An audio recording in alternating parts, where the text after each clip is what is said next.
আজি আমাৰ মাননীয় ৰাষ্ট্ৰীয় সভাপতি মল্লিকাৰ্জুন খাৰ্গে ডাঙৰীয়া আৰু কেচি বেণুগোপাল ডাঙৰীয়াৰ স্বাক্ষৰত আমাৰ অসমৰ প্ৰদেশ কংগ্ৰেছৰ সভাপতি হিচাপে সাংসদ গৌৰৱ গগৈ ডাঙৰীয়াক আজি স্থলাভিষিক্ত কৰাৰ কাৰণে কেন্দ্ৰীয় নেতৃত্বক ধন্যবাদ জ্ঞাপন কৰি গৌৰৱ গগৈ ডাঙৰীয়াক আন্তৰিক অভিনন্দন আৰু শুভেচ্ছা জ্ঞাপন কৰিছো।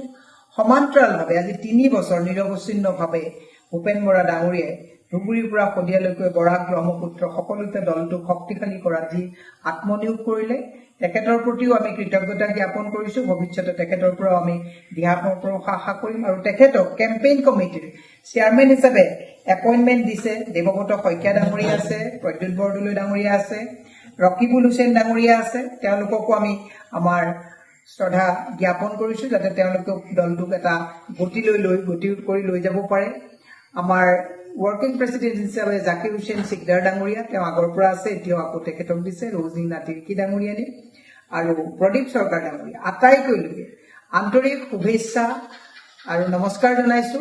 আশা ৰাখিছো যে ২৬ত সাম্প্ৰতিক সময়ত এইখিনি যিটো এটা ৰাজনৈতিক এটা উশৃংখল পৰিৱেশৰ সৃষ্টি কৰি কেৱল কংগ্ৰেছক প্ৰত্যক্ষ কৰি তেওঁলোকে যিখন চৰকাৰে নিজৰ কৰণীয় কামৰ পৰা তেওঁলোকে ফালৰি কাটি কেৱল কংগ্ৰেছ আৰু গৌৰৱ গগৈ ডাঙৰীয়াক প্ৰত্যক্ষ কৰাৰ যি এটা ৰাজনৈতিক অস্থিৰতাৰ সৃষ্টি কৰিছে তাৰ ঊৰ্ধত মোৰ আশা যে অসমৰ ৰাইজে এইবাৰ আমাৰ এই টীমটোৰ নেতৃত্বত কংগ্ৰেছক দিছপুৰত ২৬ত বহাবৰ কাৰণে অসমৰ ৰাইজে আমাক দিহা পৰামৰ্শ দিব।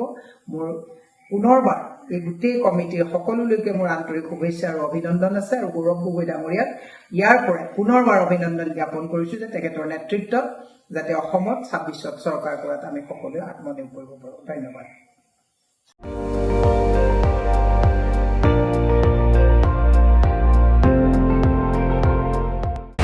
আপুনি চাই আছে ND24, সৰ্বশ্ৰেষ্ঠ নহয় সৰ্বোত্তমৰ দৌৰ।